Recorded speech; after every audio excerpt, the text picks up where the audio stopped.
we want to, excuse me, we want to always make sure our beneficial insects are not present, because guess what? Beneficial insects are not going to withstand insecticidal soap or neem or any of those nice eco-friendlies that we might use.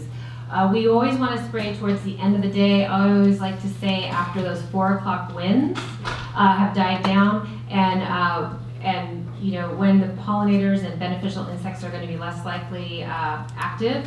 And then, yeah, that's about it on that one.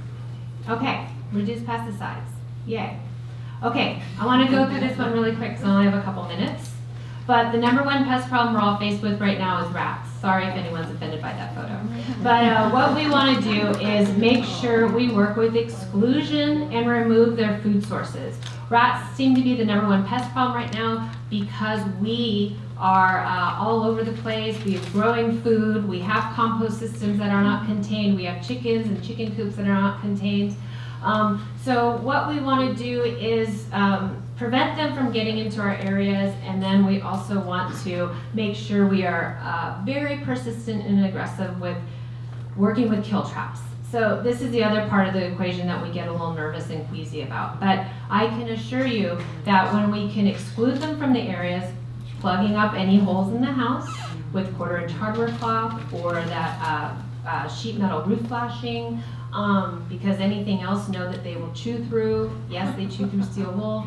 And then working with traps, make sure that you are baiting the trap first before you set it. Rodents are very suspicious of new things. Just because you put that trap out there with a little bit of peanut butter doesn't mean they're going to go for it.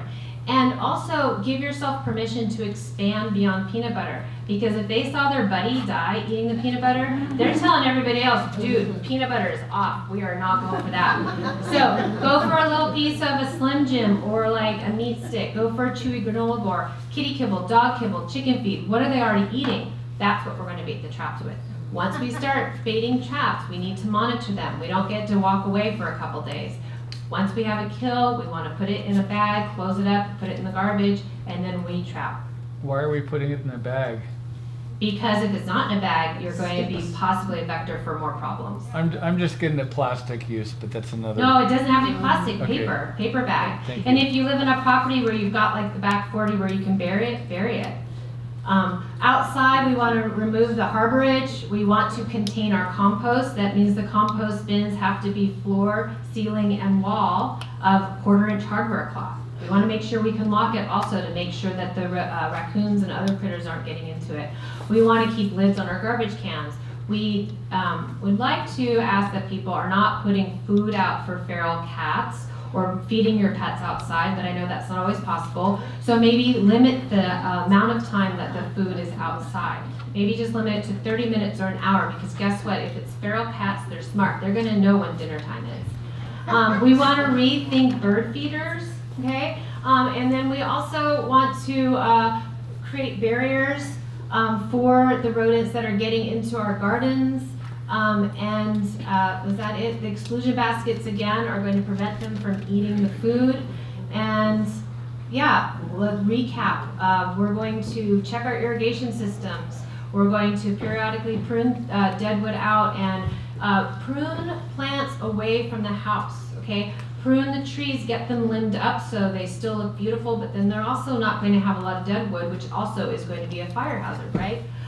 We want to weed when the little weeds first shoot right after the rainy season, and not go out there in the middle of like March when the weeds are knee high and go, oh my gosh, I can't deal with this, overwhelming. Because yes, it is overwhelming.